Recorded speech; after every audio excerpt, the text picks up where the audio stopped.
Baiklah, selanjutnya kami melakukan modifikasi terkait dengan sumber belajar di modul Pamong kami. Kami menambahkan sumber belajar berupa link YouTube yang sudah sesuai dengan konteks CRT atau sesuai dengan konteks budaya di Minangkabau.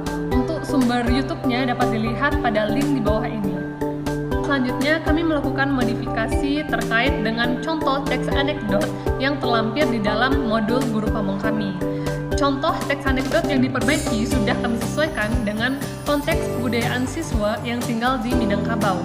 Ada dua contoh teks anekdot yang kami modifikasi. Yang pertama berjudul Minyak Wangi dan Peluh Kerja Keras.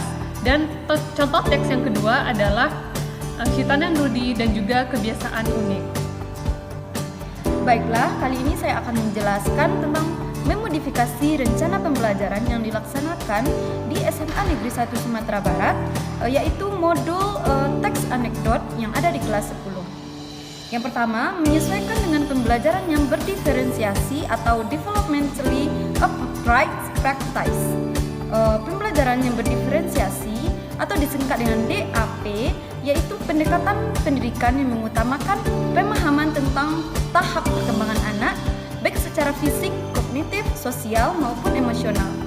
DAP mendorong pendidik untuk menyesuaikan pengalaman belajar dengan kebutuhan, minat, dan kemampuan masing-masing anak, serta menciptakan lingkungan yang aman dan mendukung eksplorasi.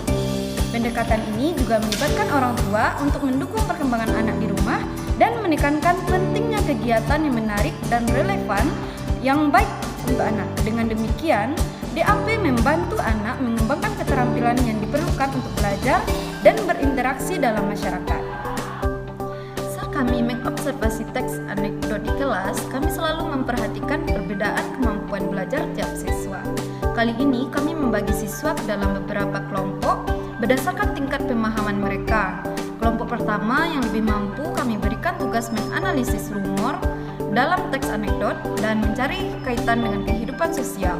Untuk kelompok yang menengah, kami menugaskan mereka untuk mengidentifikasi struktur cerita dan menyusun kembali anekdot yang sudah ada. Sedangkan bagi siswa yang masih membutuhkan bimbingan yang lebih baik, kami ajak mereka untuk membahas secara sederhana makna dari teks yang kami baca, fokus pada pemahaman tokoh dan alurnya. Dengan strategi ini, setiap siswa belajar sesuai dengan kemampuan mereka dan kami melihat keterlibatan yang lebih aktif dari masing-masing kelompok. Selanjutnya, modifikasi yang telah kami lakukan, pembelajaran yang tanggap budaya atau culturally responsive teaching. Di sini, pembelajaran tanggap budaya adalah pendekatan pendidikan yang mengikuti, menghargai keragaman budaya. Siswa dalam proses pembelajaran dimasukkan ke dalam budaya yang dimilikinya sehari-hari. Pendekatan ini bertujuan untuk menciptakan lingkungan belajar yang inklusif, di mana memberikan pengalaman tentang budaya siswa dijadikan sebagai bagian dari pembelajaran di kurikulum. Dalam CRT, pendidik berusaha memahami latar belakang budaya siswa dan menerapkannya dalam pembelajaran. Ini bisa dilakukan dengan cara mengaitkan materi pembelajaran dengan budaya siswa.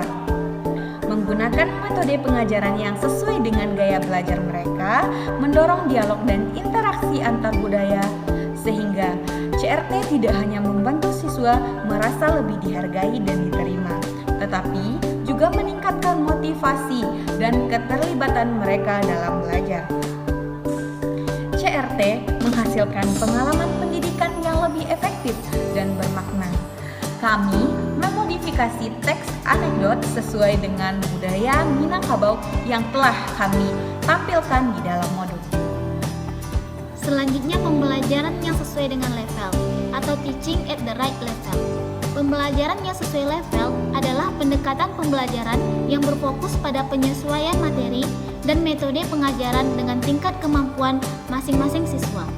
Pendekatan ini dimulai dengan penilaian awal untuk mengidentifikasi kemampuan dasar siswa, kemudian mengelompokkan mereka berdasarkan kemahiran. Dengan memberikan materi yang sesuai dan mendorong partisipasi aktif, TART bertujuan untuk menciptakan lingkungan belajar yang lebih efektif dan menyenangkan. Evaluasi berkelanjutan juga diterapkan untuk memastikan kemajuan siswa dan melakukan penyesuaian dalam pengajaran sesuai kebutuhan. Pendekatan ini telah terbukti berhasil meningkatkan hasil belajar, terutama di daerah dengan tantangan pendidikan. Sekian dari hasil